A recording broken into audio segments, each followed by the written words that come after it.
before you even think about getting married, it's a couple things that you have to come to grips to, especially as men. You literally gonna have somebody in your space for the rest of your life. Think about that.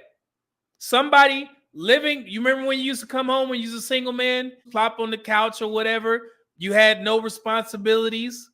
You have to come to grips with there's going to be another person that you have to protect and provide for in your house for the rest of your life. That you're going to have to adjust, and you got to get used to that. So my advice to any men, you better make sure you like that woman, because those looks will start to look like the ugliest woman in the world, Witches of Eastwick, walking around your house. Then bolded, Good.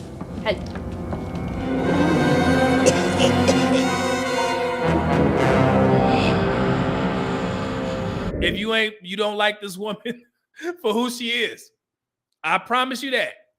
So you better start figuring out some other shit. Yes, looks are important, but you better like who that woman is. I told you guys the story when I was dating this woman, and she just kept asking me, "Are you okay?" When we were in silence watching this show or something. "You need anything? Are you okay? Everything okay? You're fine?" And people was looking at me like, "Man, why that made you mad?" I'm like, "Brother, every 15 minutes I'm sitting there trying to watch Predator 2. You are one ugly mother. Motherfucker. And she asked me if I'm okay. Just because I'm quiet ain't nothing wrong. Now just imagine if I married that woman. It would have been a quick one. I'd have been mad at myself. Yeah, she was attractive, big booty, all that. But when we got together, it just wasn't vibing. So you got to think about that. You got to make sure that, your wife you're not trying to dictate, and you need to, let her know certain things before you spend money, which is just a courtesy, what you're supposed to do when you're working in a household together. There's a lot of things that you got to adjust to. And if you ain't never lived with a woman, that has you have to adjust to that as well. That's tough.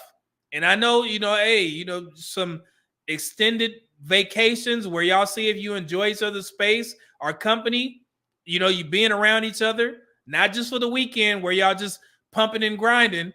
I'm talking about during a work week where y'all can sit there and you see somebody come home and you see how they interact with you after work, after a long day of work. You got to think about all this stuff. It's not as seamless as these women like to think. You got to work towards that. I had to go to therapy to get to a point where I was okay with even considering marriage. So, hey, man, it's a lot.